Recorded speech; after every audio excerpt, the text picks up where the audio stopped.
I'm Janice Hostegger. After 3 decades in the marketing business and many years of being an entrepreneur, I've learned a thing or two about marketing. Join me as we talk about marketing, small business, and life in between. Welcome to my weekly marketing.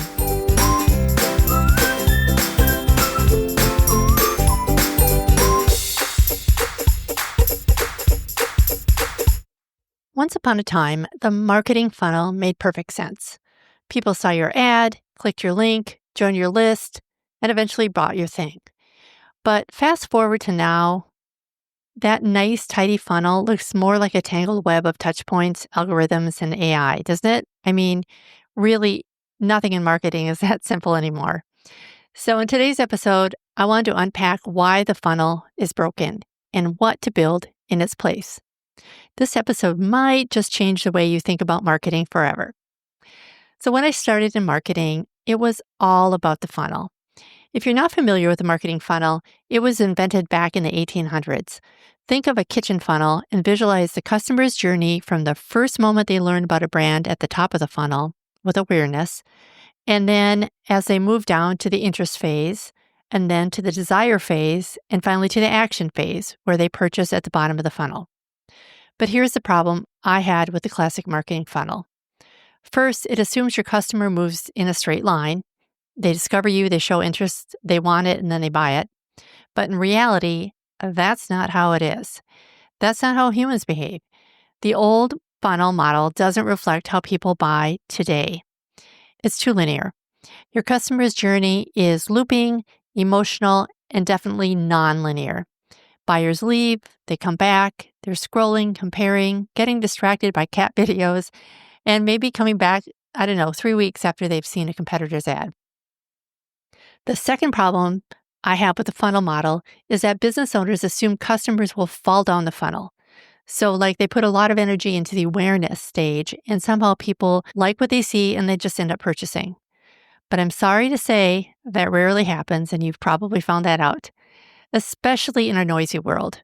We see between 4,000 and 10,000 ads per day on social media and TV and magazines and wherever. If I see something when I'm scrolling on Instagram, but if I don't open it in a new tab on my phone, I've forgotten about it before I'm even off Instagram. We need to lead customers step by step to the point of purchase. The third issue I have with the funnel is that it stops with the sale. But there is so much more to do after the sale to ensure that they come back, that they're a happy customer and they don't go on Yelp and trash talk you. And also serving them and asking them to refer you to others becomes a very powerful force. When you try to force your marketing into that one-size-fits-all funnel, you end up doing way more stuff instead of doing what's actually working. That's why you're overwhelmed. It's not your fault. It's the system. So I worked in marketing in corporate and agencies for 12 or more years before I started my first business. So I was no newbie to marketing. But even with everything I knew about marketing, I was still overwhelmed with the funnel and everything I had to do with marketing and how to get new clients in my own business. It's kind of easier to do it for somebody else in some ways. So I really sat and thought about how I buy. And then I watched how others buy. And instead of a funnel, I landed on something that better reflected what I saw, a trail, a winding trail. In fact, a trail to the sale. So I want you to think of your marketing as a trail too. Every trail has stages, or what I call trail stops. And every stage requires a different kind of message, different kind of content, and different intention. It's not about shoving customers down a funnel. It's about guiding them forward step by step at their own pace. Here's what that looks like in action. First of all, you start with awareness, same as the funnel. You want to help people see that you exist. That can be a lot of different things. Then you move to the consider stage. They're curious and they want to learn more. That might be a free download or something that allows you to start emailing them. Next is compare stage, when they look around and see what other options there are to solve their problems. And then the evaluate stage, when sometimes they might take a chance to make a small purchase from you. That's not always the case, but oftentimes it is. Then comes the sell stage, when they're finally ready to buy. But that's not the end. The next is supersize, when we have the opportunity to suggest an upsell or a next sell. Then after the sale, we want to serve them so well in that serve stage that they want to tell others in the send stage, where you send them off to build loyalty and get referrals in the process. Each stage builds on the next, and when you have a clear map, you can stop second guessing what to do next. I know what you're going to say. Janice, this sounds like more work. 8 steps? That's even more steps than a funnel. I get that. On the surface, it does sound like more detail. But here's the thing. When you finally understand what's happening in your marketing, who you're talking to, what they need, and what comes next, your plan starts to become more intentional, more organized, and simpler in the long run. The old funnel feels simple because it skips the reality of how people actually buy. That's why it keeps breaking. You end up spinning your wheels, trying tactic after tactic with no idea what's really working. It's what I call shot-in-the-dark marketing, and it will always leave you discouraged and drain you dry. It's trying a little of this and a little of that and really not understanding the order or really understanding what the needs are of your ideal customer. The trail to the sale gives you clarity. It makes the journey easier because you finally know where you are and what to do next. You just need to know which one you're on right now. That's what turns overwhelm into momentum.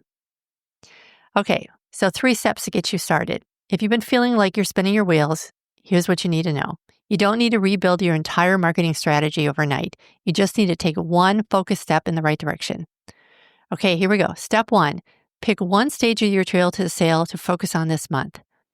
Most business owners try to fix everything at once. I'm right there with you. It's tempting, right? You just want to make everything better. But you probably want more followers, better engagement, more sales, stronger client retention all at the same time. And that's why it feels like too much. But that's just inviting failure. Marketing clarity starts with focus. Look at the 8 stages of your trail to the sale. Awareness, consider, compare, evaluate, sell, supersize, serve, and send. Now ask yourself, where am I losing people? Are you getting enough visibility? That's an awareness issue. Where can you promote your offer that your ideal customer will see it? There are a lot more options than paid ads. Think outside the box. Maybe a flyer on the bulletin board at the gym or at a coffee shop. Maybe meeting somebody at a Chamber of Commerce event. This is very much a choose your own adventure pathway the whole way through. It really depends on your ideal customer. Are people aware of you but not opting in? Then that's a consider problem. It might be a landing page that's not converting or a freebie offer that's not landing with them. Talk to your ideal customer avatar and find out what would really get their attention. Maybe it's an event instead of a free checklist. With AI around now, we business owners have to be creative because it's easier for them to find answers. Are they showing interest but choosing somebody else or sticking with what they're currently doing? Then that's a compare issue. Or maybe you're making sales but not getting repeat business or referrals. That's a serve or a send opportunity. Again, you don't need to fix every stage at once. Just choose one. For this month, focus on the part of your customer's journey. Everything you do, your content, your emails, your offers, should serve that stage. This kind of focus helps you simplify your marketing and makes it way more effective. Okay, after you've figured out what stage of your trail to the sale to focus on, then step number 2 is to ask yourself, what does my customer need to feel or know at this stage? That question changes everything. Because marketing isn't about what people need to hear, it's about what they need to feel before they take the next step. Study after study show we buy on emotion and then back up that purchase decision with logic. I remember getting my first Coach bag when I graduated from college because they look cool. But if anybody would ask me, I would say I bought it because of the quality, which is also true, but we'll call it that secondary. Okay, so let's say you're in the awareness stage. Your customer might not even know that they have a problem yet. So your job is to help them see it gently through relatable stories. You can post, I've been there too, or educational content that kind of opens their eyes as to what's really happening. Understand that they might be aware of their problem, or they might only be aware of the symptom of their problem. If you're a realtor and their house isn't selling, they might think it's the pricing problem, or they may just think it's their house. But really, it could be that it's not selling because it's too cluttered and needs style. Maybe that's the real problem.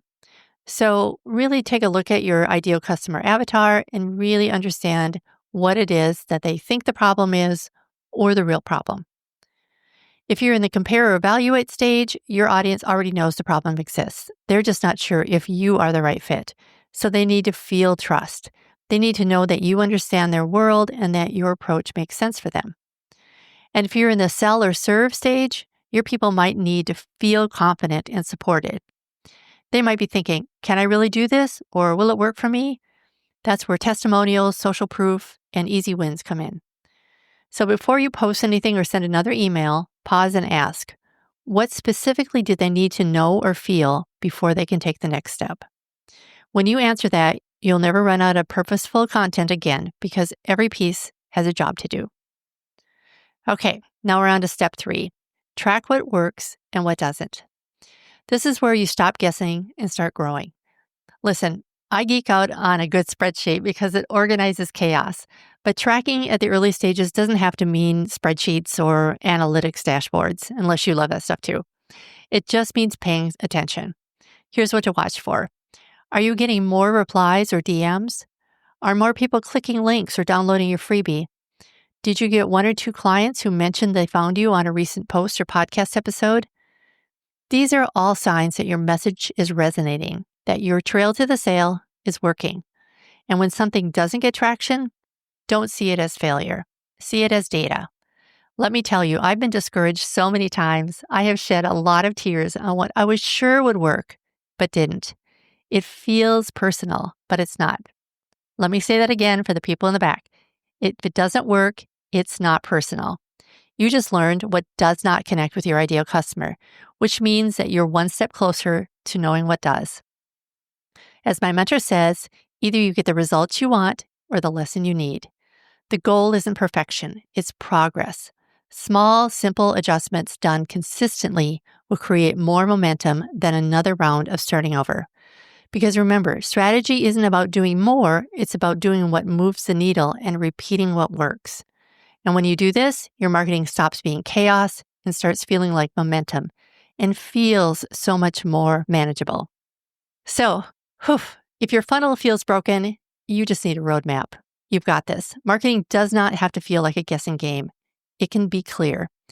So download, if you want, my free marketing strategy playbook to see how each stage of the trail fits together, and you can track your own trail to the sale. You'll find the link in the show notes for today. So for more information about that link or anything else I talked about in the podcast today, visit myweeklymarketing.com/134. Thanks so much for joining me. I'll see you next time. Bye for now.